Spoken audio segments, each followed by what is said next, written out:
Hi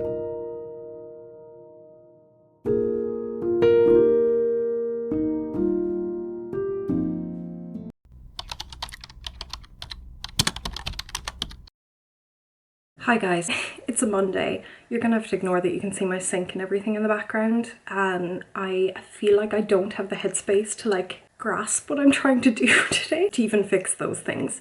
But I just wanted to hop on and I suppose potentially just talk a little bit about some PhD stuff I'm doing, some research stuff I'm doing, and my sense of self within it. So if you weren't around for my last video, I went on a writing retreat to an abbey and it was really nice. But the first day I was doing some PhD writing for a deadline, and I was talking in there about how I had really no sense of how I am doing ever academically. Like, I tend to assume the worst and then be surprised when I do really well, but then just go back to assuming the worst. And I just wanted to say that the same thing has happened. Today I worked for so long, too long, on an abstract for a conference that I want to go to in November. And it's 300 words, you know, an abstract is so short. It's just meant to be an overview of your paper, what your paper, talk, or whatever encompasses, main points. No one expects you to get to everything in that. And I submitted it and I still expected to get, I don't know what kind of feedback, like horrendous feedback or something. But the feedback was perfect and got accepted. And I'm just wondering when I'll get better at believing in myself. I think actually part of it isn't that I don't believe in myself, because I think I know I can write, and I can write academically. And getting better, like, I'm not perfectly great at it. But I think I just really am afraid of feedback. And that's something I find hard, because I'm afraid of feedback in a sense that doesn't mean I will avoid it. Like, I put myself in writing groups, I go to the courses, I get roasted alive, but I have to do it. It's like being exposed to consistent sunburn. I have to build up a tolerance to it. And I have that tolerance with my fiction writing, but not with academic writing. So that feels much scarier. So for me, getting any feedback is hard. And at the moment, I'm preparing a 10-minute presentation. It's only 10 minutes. Based on a proposal I want to do for a scholarship. It would change my life if I got the scholarship for my PhD, and I'm reading through the comments on it and I don't know how to take them, because they're really good but they're also like confusing. Like, one of the comments here that I'm reading at the moment says, the significance of the point you're making isn't fully discernible, but it all seems good. And I'm like, what does that mean? To me, it sounds like I need to ignore the bit where they say it all seems good and actually just, like, you know, make it more discernible or whatever. But it's just something I want to talk about, and I don't know if it is.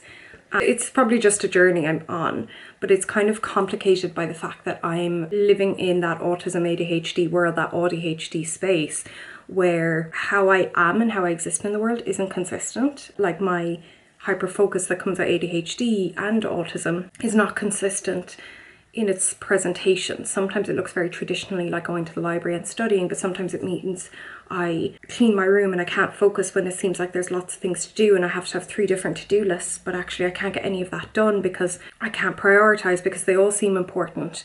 Like, for example, today I wrote my to-do list of things I needed to do, including work stuff, academic stuff, writing stuff, and health stuff, like going to the gym. And one small thing I need to do is I need to take my car and I need to change the bulb in one of the headlamps.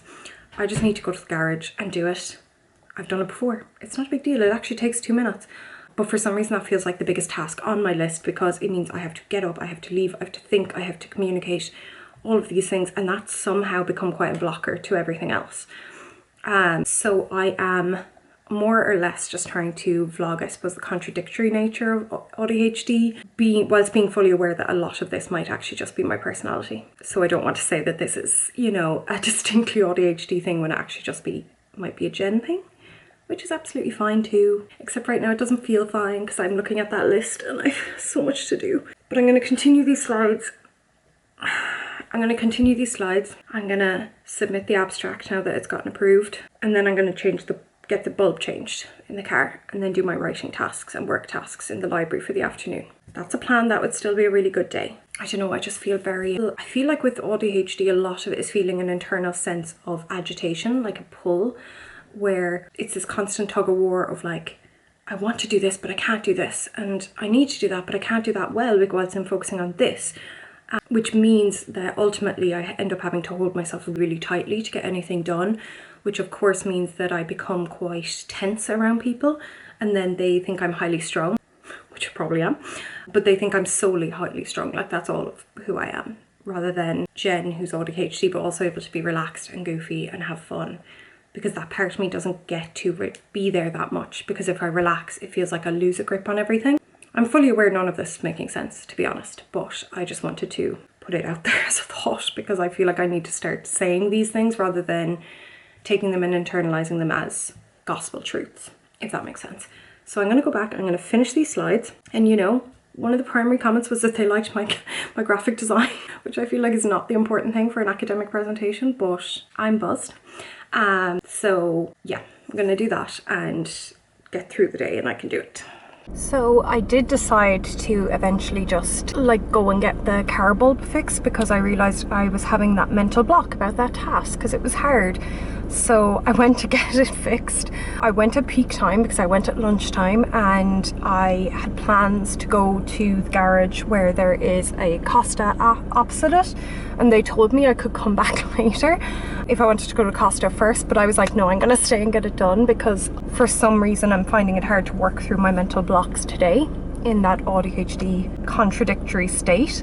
So I got it done, and it's so odd how much of a relief that came across as. Like, that felt like such a relief to get done. I didn't have to do anything. It was arguably the easiest part of my day, because I didn't even have to, like the PhD stuff and the abstracts for the conference and all of that felt like it took time and brain power. This just took a 20-minute drive. I was able to go to Costa and get a good bit of work done then. I am going home now because I have to hit the motorway to get home, and I'm afraid of leaving at peak times, even though I so didn't want to leave, because once again, it's that kind of contradictory state of needing novelty, which means constantly having like something new, you know, and a little bit exciting, while it's also having security and routine.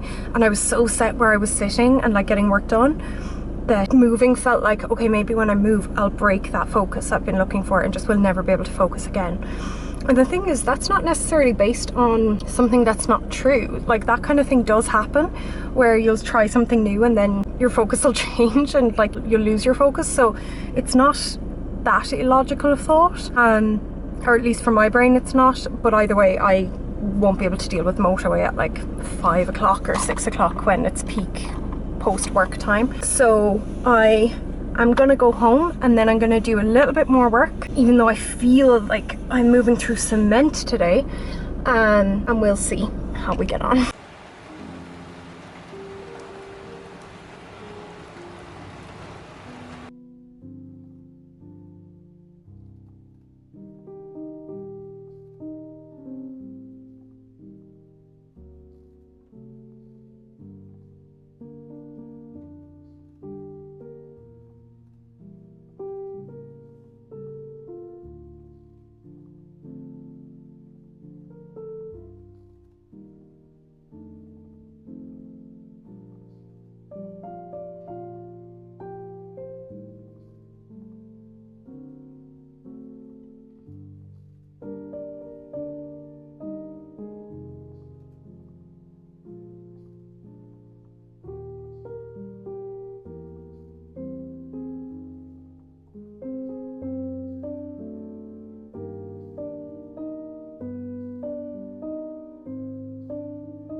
Hi guys, I don't know if you can hear the rain in the background of this. I'll listen to it back, and if it's really loud I'll just scrap this clip, but it was kind of like, today basically is a work from home day. I had a lot of work to do. I thankfully only have morning meetings. I like when I have meetings. I don't like when I have meetings like dotted throughout the day. I prefer getting them all done because then I can have a chunk of time to just know that I don't have to talk and do work. So I needed to do some meetings. I did them, and then I thought it'd be really nice to go to a coffee shop and just work for a little bit. And I had a few bits to do anyway, like going to the post office and dropping off packages and all that kind of thing. It's also really wet today. We're due thunderstorms, I think. So I have no idea, but I basically decided to drive anyway. But it's kind of, I suppose this is almost, it's just an example of one of those ups and downs days, which I'm not in any way saying is special to ADHD, autism, ADHD, neurodivergence. You know, this is a common experience, but I was kind of in the flow. I was doing well, got a lot of work done. I can feel my phone going off, stressing me out. But I have, for the last probably hour when I've been trying to do work, I have just felt so anxious. And I could pretend I don't know why, but I do know exactly why. And it's alarming me how quickly this came on, this anxiety, which is just, I don't know why I'm getting upset. This is so stupid. And it's stupid in the sense that it's not. But I was doing completely fine, but essentially then I got a message from a friend. This message was in no way cold, hostile, tense even, but it was not their typical greeting. It was quite direct and had a full stop. And it wouldn't be how they usually talk. And I immediately felt like, okay, I've done something wrong. I've done something wrong, and this is them pulling away from me. And this isn't that dramatic a thought, to be honest, because over the last year or so, I have had a good few changes in friendships. Some friendships that have existed since like secondary school have gotten so much stronger as we've approached 30, trying to navigate living in your 30s and not knowing what the hell you're doing. All of those things. But I have had some people pull away from me, which for various reasons, not all of them to do with me, not all of them to do with them, just like life has gotten in the way sometimes. Some things I know are probably directly related to how I am in the world, which is to say I am very honest. I am very bad at doing the style of friendship that is quite surface and, you know, like meeting up for brunch and just having girl chat.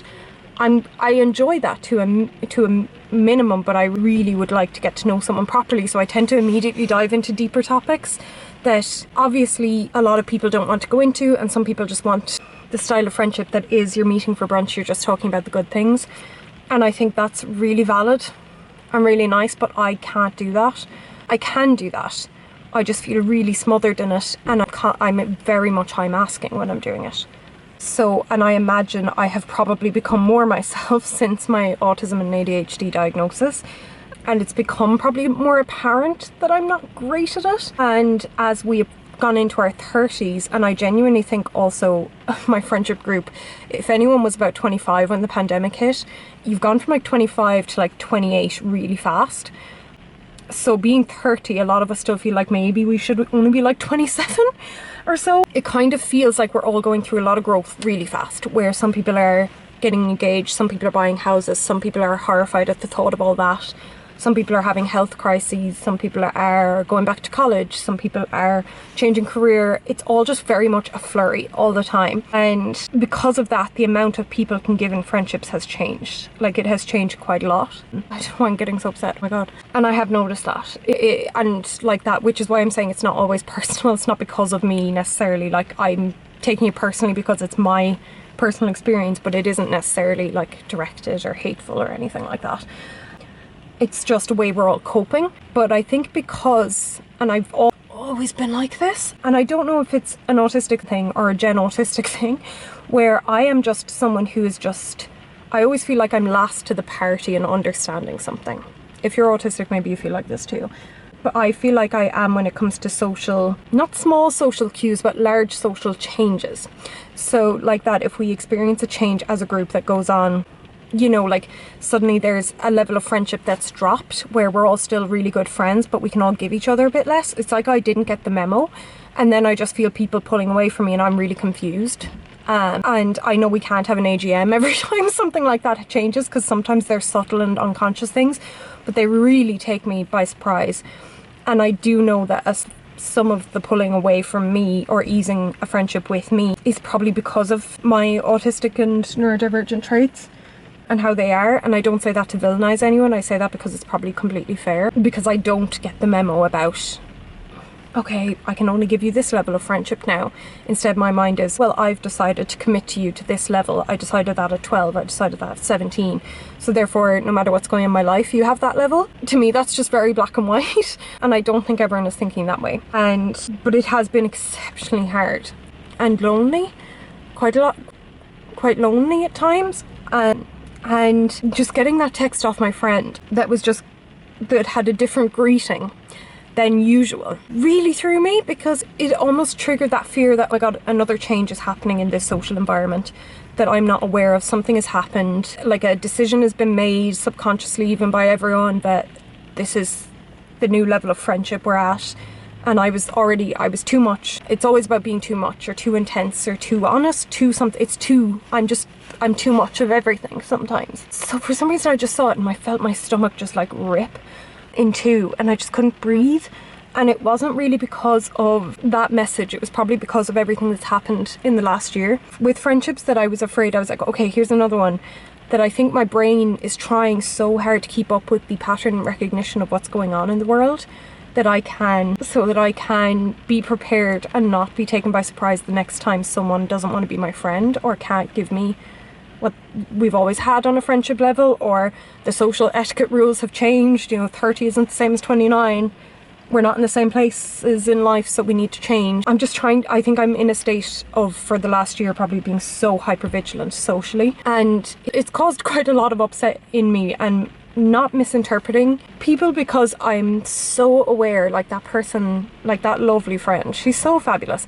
That greeting makes no sense for me to pick on, because I just know she's working and she just texts me. But for me, it was like, because it was different than the norm, it was a pattern change that I should have been aware was coming.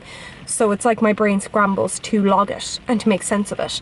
And I just felt like I couldn't breathe. So I've come out to the car and I've packed up my work stuff and things, and I'm just kind of sitting here and trying to regulate and calm down and things. And I think I realistically need to go back to therapy. Probably specifically, I've never been in therapy specifically to talk about my friendships, because I've always been there to talk about very specific things. But for some reason, I don't think I've realised how traumatic this has been. And it feels like a gaping wound. I do it in work now. If I feel like I've offended someone, I will overly apologise. And I know, and my friends in work are always like, there's no need, it's fine. Whereas I'm thinking of, well, this would just be a reason for them to pull away from me, because that was too much. What I did was too much. And I'm really struggling with it, to be honest. And I just needed to come out to the car and breathe and think. And I feel like because it's raining, no one is even looking in the car and seeing that I'm filming. I haven't even gotten the strength or energy or wherewithal to drive home. But I think when I go home, I'm going to take my lunch break and go to the gym, because I think I need to be in my body and really regulate. Whereas at the moment I don't feel grounded. I really don't. I feel like I'm floating. But I do think it's something I need to potentially talk to my GP about in terms of anxiety, and also talk to a therapist about. And this is just a bit of a wake-up call that actually a simple greeting text has spiraled me. And I know it's also connected to the fact of where I am hormonally. I get that. But it is I feel so heartsick for the me who didn't. I feel heartsick for Jen, who was younger than me and didn't realise all of the micro ways in which I was alienating myself from other people by being myself. That doesn't mean I'll go back and not be myself, because obviously I haven't changed my ways, but I'm just trying to be aware of them. But I really didn't realise, I think, how much of an exposed wound this is. But if anyone's going through anything similar, I'd really appreciate hearing about it. Or if you're older and this has maybe happened in because people say this happens in your 40s and 50s as well. I presume this is just a life thing, as long as you're talking to other people. I would really appreciate hearing about it and just hearing your experiences. So I'm just going to sit here for a little bit, drive home, and go to the gym, and maybe try and relax by watching The Summer I Turned Pretty in bed this evening, because nothing will relax me more than being infuriated by Belly, to be honest. I'm sorry this clip is so long, but it's just a very heavy feeling, if that makes sense. But yeah, I'll talk to you soon.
Hello guys, it is the end of my working week. It's nearly, I just took off my watch, it's just about 9:30 in the evening, and I am home after a really long work day where I didn't really get a lunch or a break.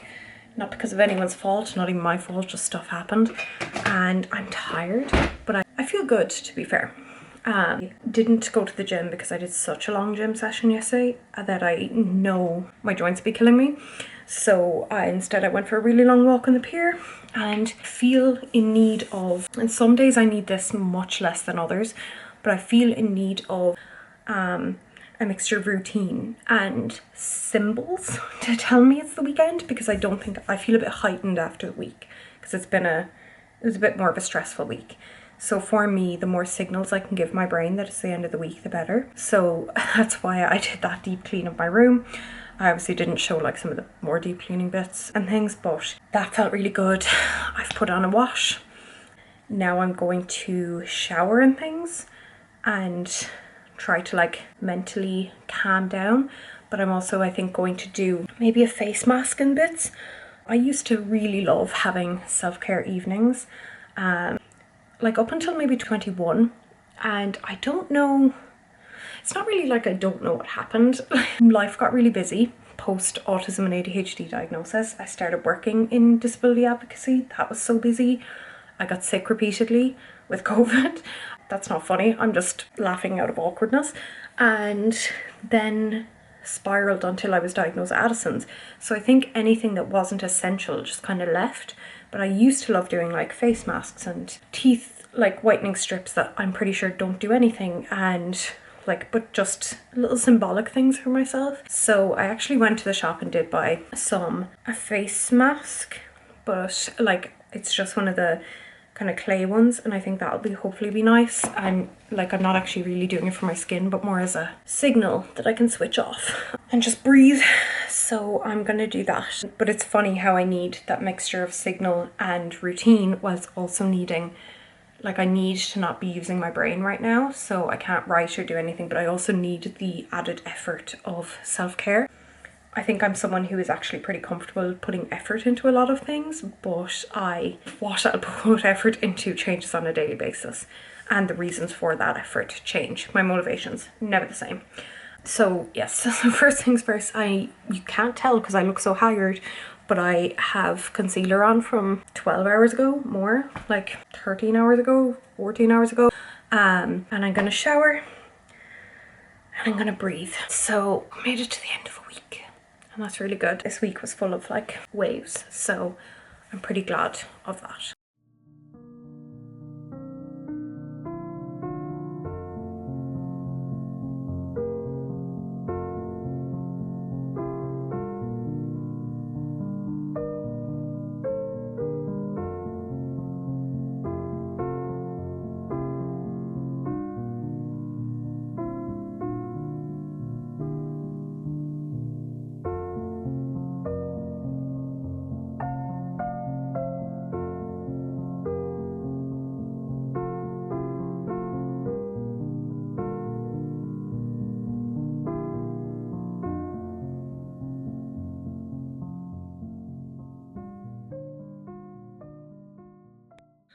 Okay, another thing that helps me to feel a bit more regulated is feeling as though I am taking care of my sinuses. This is a strange one, I know. It's a strange one, but I have really bad hay fever, or have had a history of having bad hay fever. So I tend to get a lot of sinus pressure really easy. I also get a lot of nosebleeds really easy. So one of the things I like to do is I like to do a sinus rinse. And some days that sensory experience of a sinus rinse is really helpful. On other days it's horrendous. Today I think it'll be helpful. We shall hope. So I'm going to do my little sinus rinse, and you know, everyone can rest assured I'm not filming that. But it's odd because there's some days that sinus, like the sensory experience of a sinus rinse is like, it would feel like being rolled over on tires lined with glass. That's not, I had a visual in my head, so work with me. But today I think it would actually be quite calming, so let's do it.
Hi guys, I'm in Kerry. I'm working from my childhood bedroom, as I am whenever I work from home, and I am having an odd day. I say that while sipping an intense coffee, because that's going to help. Just having a strange day, I guess, and it is that contradictory piece of what I want to do versus what I can like handle on a sensory level versus what I can get a grasp on mentally to make myself do, and then what's, you know, an absolute no in terms of autism. So it's the autism ADHD sphere today. Today I have an important meeting in work. It's currently my lunch break, so I kind of don't feel bad about vlogging. I don't like vlogging during my work days, but I have a meeting after lunch, and it's an important meeting. It's a meeting I asked for. It's a meeting I'm prepared for. Too prepared to the point that I know other people won't have prepared for their versions of this meeting to this degree, but I have, because it's what I had to do to feel ready. But I feel so like there's something very misaligned today between what I'm thinking versus what I'm able to say. My communication is quite poor, I think. I don't know if you can tell now. I mean, I think you can. I would usually think I'm pretty okay with speaking and all of that, and I am, but today it's just taking me, I'm just falling on my words a bit more. I'm a bit more fumbly with everything. So I'm not looking forward to the meeting. I wouldn't be anyway, but I'm more anxious now that I won't get to say what I want to say in the way I need to say it. A lot of, for me being autistic, even more than ADHD, my ADHD I do think is a much smaller part, not much smaller, but a smaller part of me than autism. If I was to think of dominant neurotypes, if that's kind of a helpful way of looking at things, but I don't really have, in terms of ADHD, a strong impulsivity score. My impulsivity wasn't like that strong. So I'm usually able to stop before I think, and then my linguistic score is quite high. So it's usually worked fairly well. But today I feel like I just have the agitation that comes with the hyperactivity of ADHD combined with the kind of inability to translate my internal world outward with autism. And I know it's maybe not that helpful to kind of split them up and talk about them like they're separate things, because in reality it's all my brain. And I know that. I know there's a lot of, you know, arguments online to say that's not that helpful way of thinking, and it isn't, I think, but it's where I'm at present, so I'm just gonna kind of try to be nice to myself. But like even today, like I feel it took me an hour and a half to realize I was overheating whilst I was sitting at my desk doing work, and I was getting increasingly agitated. Every email I was reading, I was just feeling more and more caught in my body and things, and I was like, these emails aren't even like anxiety inducing, what's wrong with me? all of these kind of things. And then I realized I'm overheating because I was sitting inside a baking window and it's 22 degrees. So usually I would catch that sooner. I would catch it later than other people, but I would catch it sooner. So I feel like there's a bit of that gap is bigger today, and I have a really important meeting. And it's hard because, you know, in work you could do things like say, can I reschedule because I'm feeling unwell, and everyone would understand, but you can't necessarily, can I reschedule because I feel like my ability to communicate and process information at what you would consider an appropriate speed is quite poor today. I can't say that because that's not tolerated, because you're meant to be able to consistently do your job. And I just can't do it. My internal world as I do my job isn't consistent. So yeah, just a little bit of a strange day. I feel very warm. I'm finding it really hard to like settle myself and things. But I have this one meeting, I'm going to do it, and I'm going to advocate for myself. They know I'm autistic, so hopefully that'll be okay.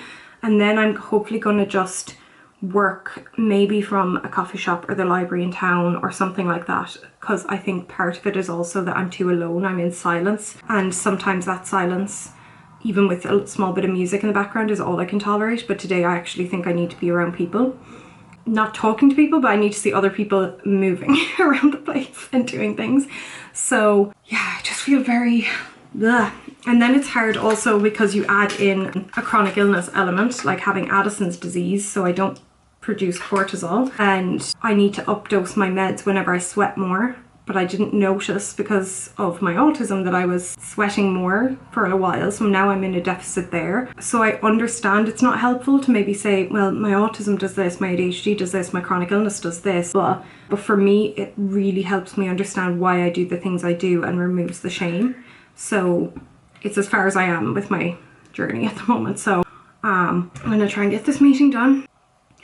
Breathe. I just don't know how to explain on camera the absolute contradiction that occurs inside when you feel like you are shaking and rattling inside and you can't gather your thoughts, but at the same time you're stuck in cement. You're so stuck. It's a really odd feeling, and it's very dysregulating, and it's very hard to be consistent in how you present to the world because of it. So, and today obviously I'm not explaining it well, and that's kind of the point, I guess, but it's part of it, and I'm gonna get this meeting done and breathe.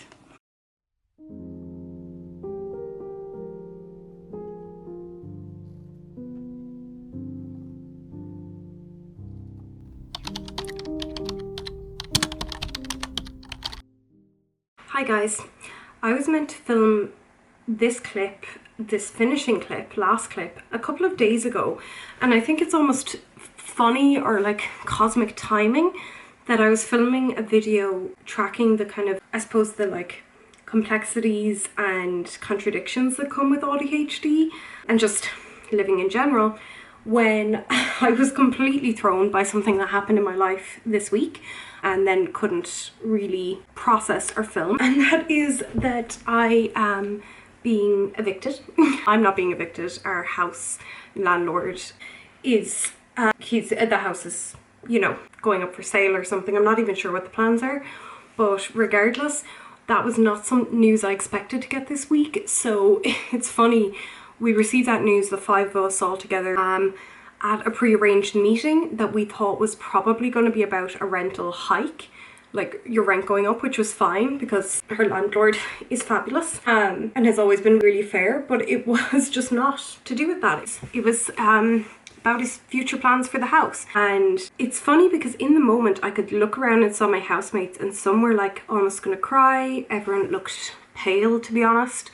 And I felt fine. I felt shocked and I felt worried about the future, but I felt fine.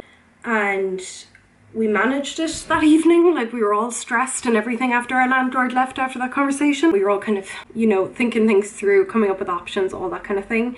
And I was fine. And then the next day, well actually not even the next day, I got upstairs and went to bed and was worried, but I was fine. Still didn't even feel extra sweaty, no heart racing, all of that kind of thing that comes with anxiety, but also comes with your excess adrenaline when you have Addison's disease and don't produce cortisol. So I didn't updose my medication, so I didn't take a stress dose, because I thought, okay, I'm actually fine in the moment. I don't know how many times I'm going to have to do this to learn this lesson. Apparently this quota hasn't been enough so far.